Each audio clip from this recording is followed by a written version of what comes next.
Hi, it's Phil Stone. We're going to talk about the binary compensation plan. And this is one building strategy that I think is really a strong one. These days, most of the newer and successful network marketing companies pay their distributors using some form of binary compensation plan. You build only two legs, left and right. So let's say this guy is your sponsor and he places you on the left. To satisfy the requirements of the binary comp plan, your sponsor will also need someone on his right, sooner or later, in order to qualify and get paid. And aside from special bonuses, each person is paid on the volume of their lesser or lower purchase volume leg. Remember that as we go along. Okay, so there's your sponsor. That's you. And if this guy at the top here was a good recruiter and found his right leg growing almost by itself, what we call a power leg, he'd want to place his next recruit on his left side. Remember, he'll be paid on the lesser leg. So the larger the lesser leg, the more money he makes. So he places this guy under you, right here. And your sponsor, the guy above you, places another person under you in that same leg. Then you recruit your first person. Where do you put them? Where's the smartest place to put them to help this thing build? On your right, right here, or on your left, right here? I mean, really, you only have those two choices.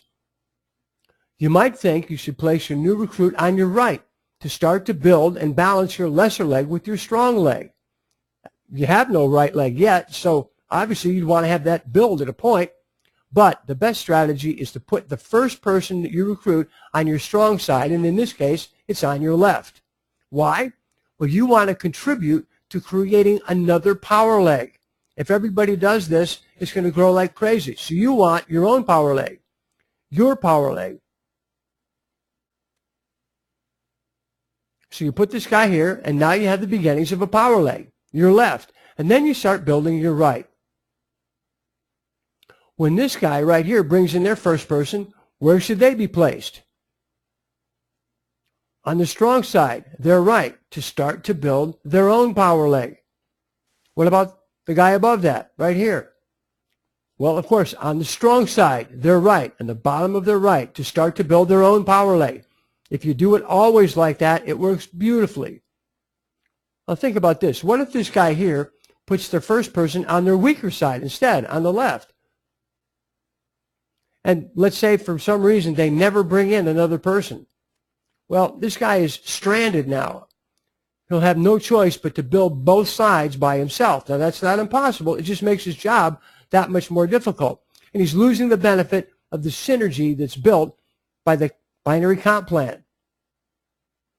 Okay, so if this guy has not recruited anyone and they bring in their first person, where should that person go? Bottom of the strong side. In this case, they're right. If this guy has not recruited anyone yet and they bring in their first person, where should they go? Bottom of the strong side. In this case, they're right. What about this guy? Where should this guy put their first person? Bottom of the strong side. And in this case, it's their left. Imagine having your entire team duplicating this strategy. Always put the first person you recruit on the strong side. Well, that way, each person on your team will have the benefit of a power leg and only have to really concentrate on building one leg. The system does the heavy lifting for each member of your team that way. That's definitely how you want to do it. A lot of ways to approach this, a lot of opinions. Now you've heard mine. And you can hear more about what I think about networking and internet marketing at powerlinetraining.com. That's where you'll find me, Phil Stone. I'll be there waiting for you.